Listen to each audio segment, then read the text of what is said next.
Hello everyone, I'm Nate, an entrepreneur, and I do over $100 a day dropshipping. And in this video I'm going to be sharing with you guys the 10 most important lessons I learned from 10 months of dropshipping. The first lesson I learned is that when you're testing ads, you need to test different types of ads. What do I mean by this? I mean that the ad could be a how it works video. With 3 speed settings, you can easily adjust the airflow to your preference. A problem and solution video. No way I could use a paper fan.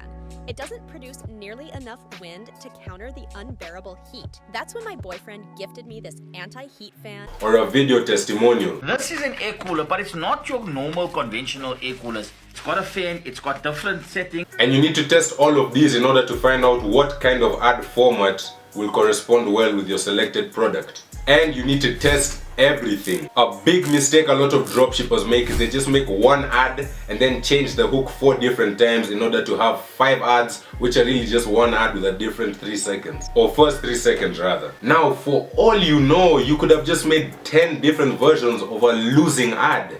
And using this approach of testing everything was how I was able to figure out that UGC ads trump all. Every single sale I've gotten while dropshipping has come from an ad that was user-generated content. And this was only solidified on my recent store where I tested both UGC ads and problem and solution ads. And of course, UGC ads won. But I would have never arrived at that point had I kept repurposing my shitty problem and solution ads. Number 2 is that purchase is better than add to cart. When I started dropshipping, I made the mistake of deviating from the online advice and decided to use add to cart as my conversion optimization event for my ads. And my reasoning behind this was that since I'm always using a new pixel and that pixel has never received any data for the purchase event, then how would it be able to optimize for purchase event? So what was the end result of me putting add to cart as my conversion optimization event? Insanely high amounts of add to carts and 0 sales. See, when you tell Facebook that you want purchases by setting it as your optimization event, the Facebook ad algorithm looks for people that are most likely to purchase. And the same goes for any other optimization event.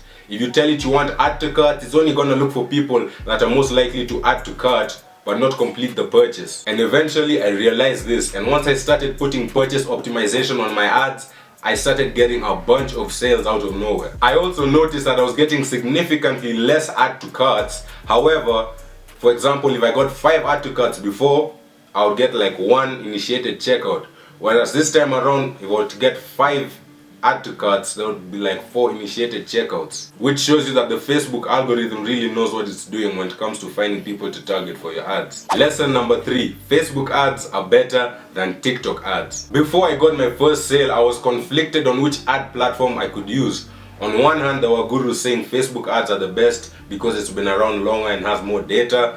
And on the other hand, there were gurus saying that TikTok is better simply because of recency bias. And after using both platforms for a few months each equally, Facebook gave me the best results. And additionally, TikTok just kept banning and banning and banning my ads because their rules are becoming so strict due to the current legal situation they're in. And Facebook being better than TikTok expands further than just the ad manager. Even in terms of doing product research, I stopped using TikTok and started using Instagram Reels to do my burner account scrolling. And I have an entire video on this topic and it should show up somewhere around here right now. So if you're interested in knowing more about that, then tune into that video. After this one, of course. Now, people might say Facebook ads are more expensive, but look, there's a reason TikTok ads are cheaper, and that's really all I can tell you.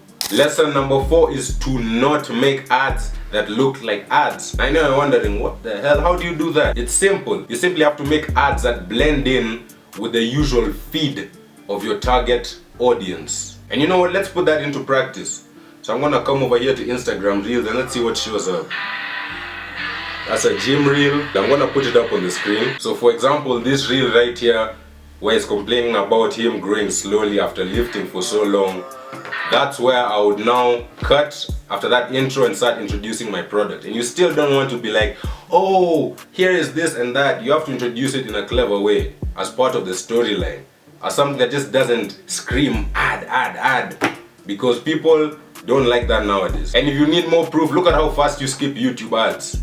See? And people have become smart enough to identify ads on first glance. Now, making ads that blend in is best achieved through the use of UGC ads and having a good storyline to go along with it. Doing this will make your target audience resonate more with your content and will increase your click-through rate and conversion rate, because then they'll really be able to feel like they have some sort of emotional connection to the brand when all they're doing at the end of the day is giving you money. Lesson number 5, do not get emotionally attached to your products. Now this one, I wrote it down in my notebook a really long time ago, but I really only got to truly understand it recently. So I found my first winning product like 2 weeks ago, and when the sales slowed down, I started to feel some type of way about it. Like, I mean, not talking to anyone, looking at the floor. You know, it really messed with my head. And that is because I got attached to the product.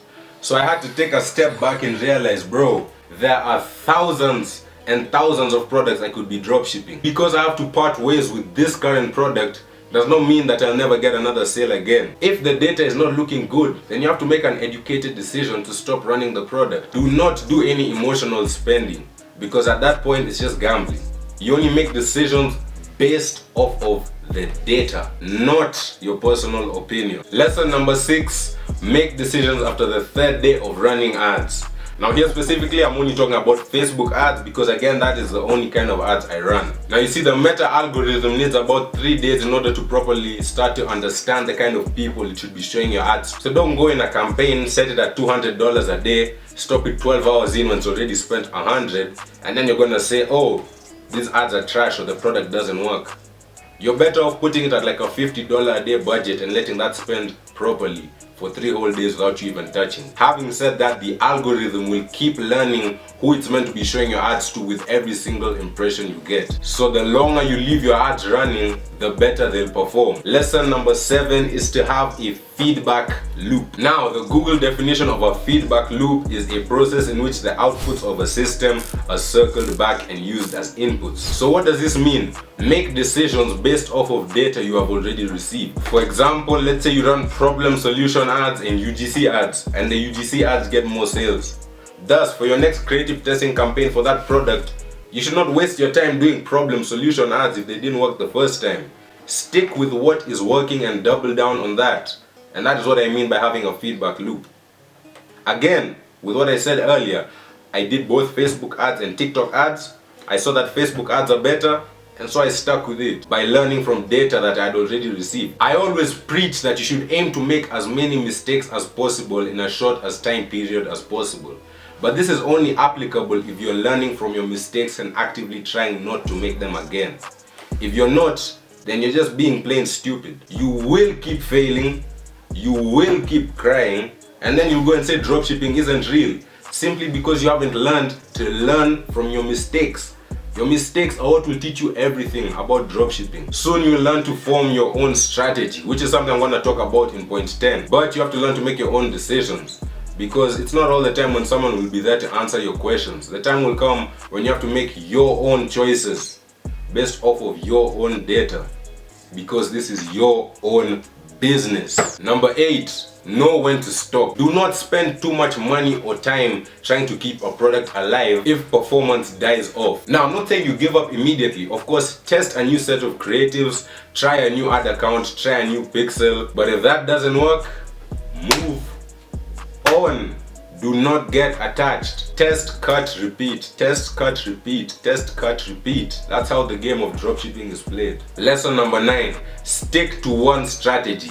It's easy to be swayed by all these online gurus telling you different things. One might tell you do creative testing with an ABO. One might tell you to do it with a CBO. One might tell you to use bids.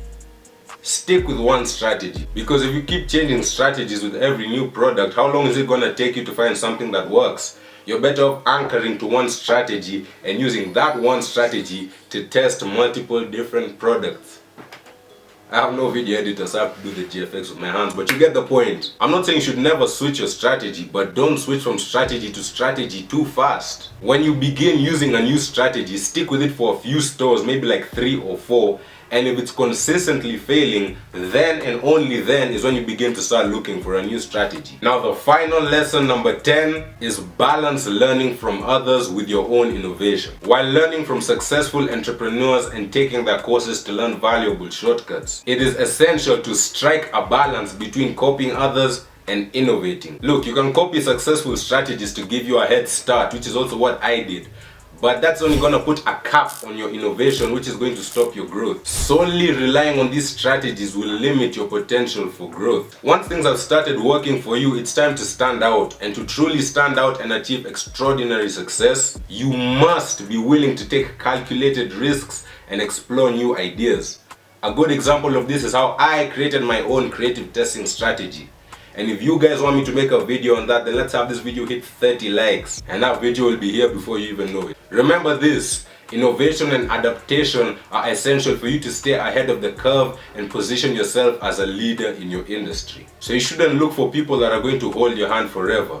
Learn what you can from them and then start to fly on your own. Now, it's been Nate. I hope you guys have enjoyed this video and have learned something impactful. If you did, please let me know down in the comments below. And until next time, keep grinding, stay hard, and don't give up, because hey, I didn't, and it's working for me.